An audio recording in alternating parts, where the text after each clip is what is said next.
अस्सलामुअलैकुम नाज़रीन, मैं हूं आपकी मेजबान नाइला भट्टी और नजर डालते हैं आज की अहम तरीन खबरों पर। मुल्क के स्टॉक एक्सचेंज में इजाफे से आम आदमी को कोई फायदा नहीं होता। ये बात Tariq road trade alliance Karachi के सदर इलियास मेमन ने मेट्रो 7 न्यूज पाकिस्तान के नुमाइंदे अमजद इकबाल से बात करते हुए बताया कि जब तक सियासी हालात दुरुस्त नहीं होते मुल्क में बेहतरी की कोई उम्मीद नहीं। चीज़ भी खराब गया 2024 में, क्या 2025 भी खराब ही। अभी तक तो ऐसी कोई पोजीशन नहीं है, तो ऐसी बात तो नहीं आई। अब जो आगे जाके क्या होता है, इससे जब सियासी हालात सही नहीं होंगे तो ये पोजीशन ऐसी रहेगी। 6 महीने में होते हैं, साल भर में होते हैं, कब होते हैं। जब तक सियासी आदमी हालात सही होंगे, जब भी कारोबार भी सही होगा, बाहर से पैसे भी आएंगे, मैशियत भी सही होगी, सब कुछ होगा। अगर यही 2 नंबर आदमी बैठा रहेंगे तो कुछ भी काम होने वाला नहीं है, कुछ होगा भी नहीं काम।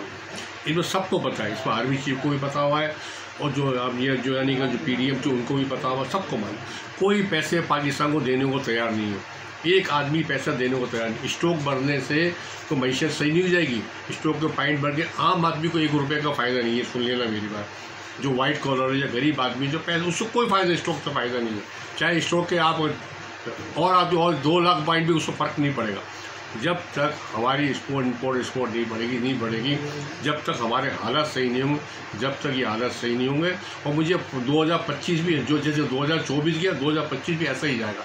इस पर कोई नज़र बदल नहीं आएंगे जब तक ईमानदार क़यादत देंगे, जब तक मसला हल नहीं होगा। अगर तर्जुमान की जानिब से ये कहा गया है कि तो उन्होंने तर्जुमान ने ये कहा है, कहने लगे जाहिर बात है जो हमारे लोग ताजिर बिरादरी बड़ी जो आ रही है, इस दफ़ा पैसा लगा रही है, दबा के कराची पाकिस्तान का बहुत अच्छा एक तोहफा देके आई है। कौन दे के आई है? ख्वाब देख रहे हैं क्या ये लोग? क्या तो ख्वाब में इनको रात को सोते हुए ख्वाब आ गया इनको? क्या मैं हमारे सामने तो कोई भी ऐसी पॉलिसी नहीं बनी हुई है। किसकी पॉलिसी बनी हुई है? आपने देखा कोई पॉलिसी बनी हुई है? इनको ख्वाब आते हैं, इनके अपने पेट भर रहे हैं। इन्होंने मंड के पैसा खाया है, मंड के। जितनी सियासत लोग मंड के पैसा खाया, पाकिस्तान को लूटा है इन्होंने, तबाही का लूटा है। सबको पता है, इस पर हर आदमी को पता है, चीफ जस्टिस को पता है, आर्मी सबको पता है, इन्होंने मंड के लूटा है। जब तक ईमानदार क़यादत नहीं, कोई भी हो, मैं ये नहीं कहता कि मैं किसी सियासी नाम ही नहीं करता। आप कराची की हालत देख लें, आप अंदरूनी सिंध की हालत देख रहे हैं, आप खैबर पख्तूनख्वा की हालत देख रहे हैं, आप बलूचिस्तान की हालत देख रहे हैं, आप जो गिलगित बल्तिस्तान की हालत कितने ख़राब है। बिजली के इलेक्ट्रिक से मीटिंग करते हैं, हम तो 7 रुपये 8 रुपये 10 रुपये यूनिट दे रहे हैं, ये हमको 70 रुपये यूनिट बेच रहे हैं। तो इनके बाप के पैसे हैं क्या? पैसे तो हमारे जा रहे हैं ना, हम अपने हिसाब से पैसे दे रहे हैं ना।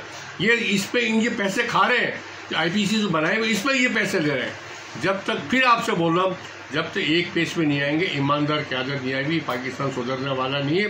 25 करोड़ आवाम। देखिए 2024 तो कारोबारी हालात से बहुत बदतरीन साल गुजरा है ताजरों के लिए, लेकिन मसला ये है कि मुल्क के अंदर सियासी अदम इस्तेकाम है।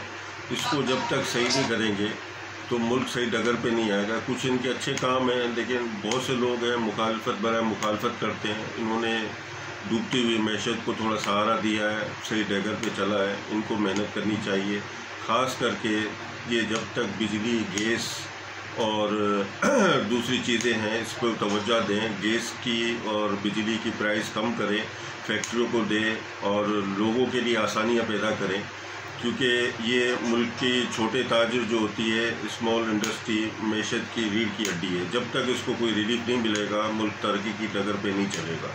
तो इनको चाहिए कि छोटे ताजिरों के ऊपर, स्मॉल इंडस्ट्री के ऊपर तवज्जो दें, बड़ी इंडस्ट्री के ऊपर तवज्जो दें। और दूसरा ये है कि लोगों में बेरोज़गारी का अंसर ज़्यादा बढ़ गया है, बेरोज़गारी के ऊपर तवज्जो दें। अब भले कोई भी आए मुल्क के अंदर, लेकिन एक पॉलिसी बनाए 10 साल के लिए, 15 साल के लिए, कोई भी आए, उस पॉलिसी के तहत चलें, ताकि मुल्क की ज़रखेज़ मुल्क है, अल्लाह की दी हुई हर नेमत है इस मुल्क के अंदर।